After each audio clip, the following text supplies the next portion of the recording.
Hello children, I hope everyone is fit and fine and staying safe at home.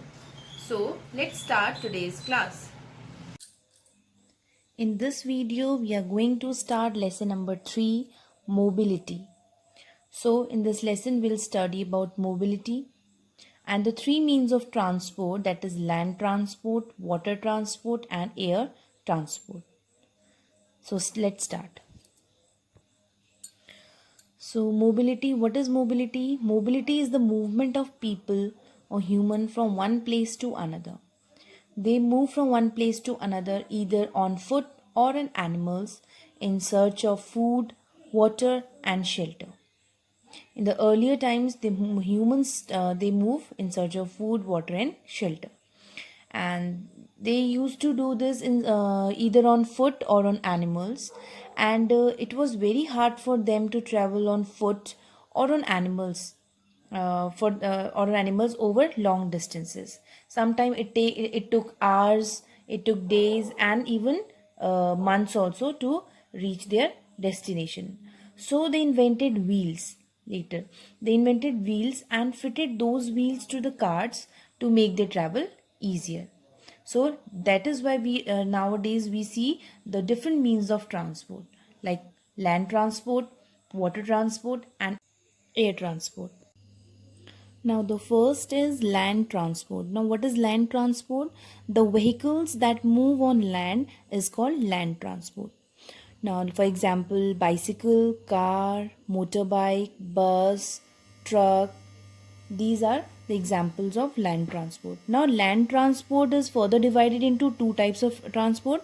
First is road transport and the other is rail transport. On road transport means the vehicles that move on road. Example, bicycle, car, motorbike, bus, truck. These are the example of road transport. And rail transport means the vehicle that moves on rail. For example, train.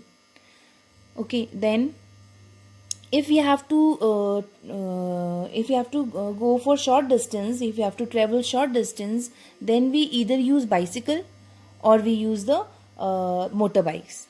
But if we have to go to school, then mostly we use van or bus. And to go for a weekend, then we travel by car.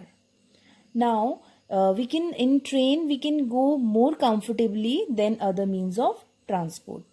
And in train we can carry the passengers can also travel and we can carry the goods also. And the train can carry more goods than trucks. And the person who drives a vehicle is called a driver. Okay, then second comes water transport. Water transport means the vehicles that sail on water is called water transport. For example, boats, ships and cargo ships and many others are there. Now it is used, water transport is used to carry the passengers also and to carry the heavy goods also. And what is cruise ship?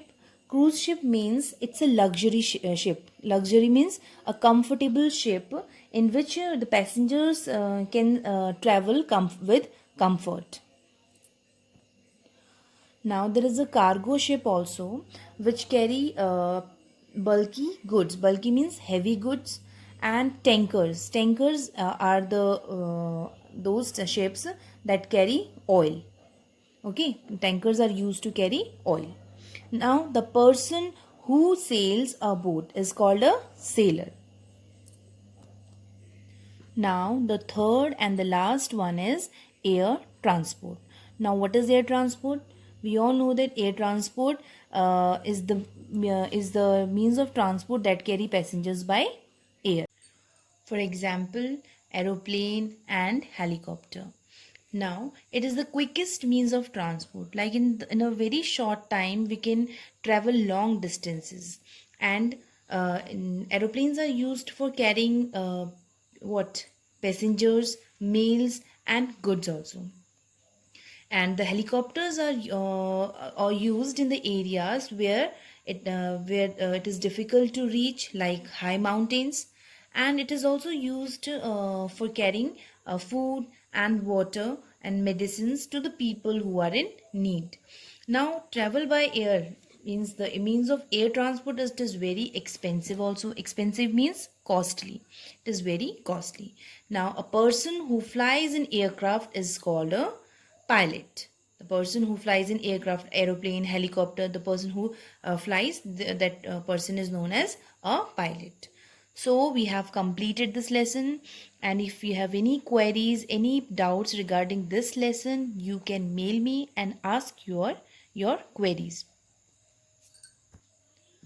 You have to do the homework which I'll give you today in your social studies notebook in a very neat and good handwriting, and submit your assignment as soon as you complete it.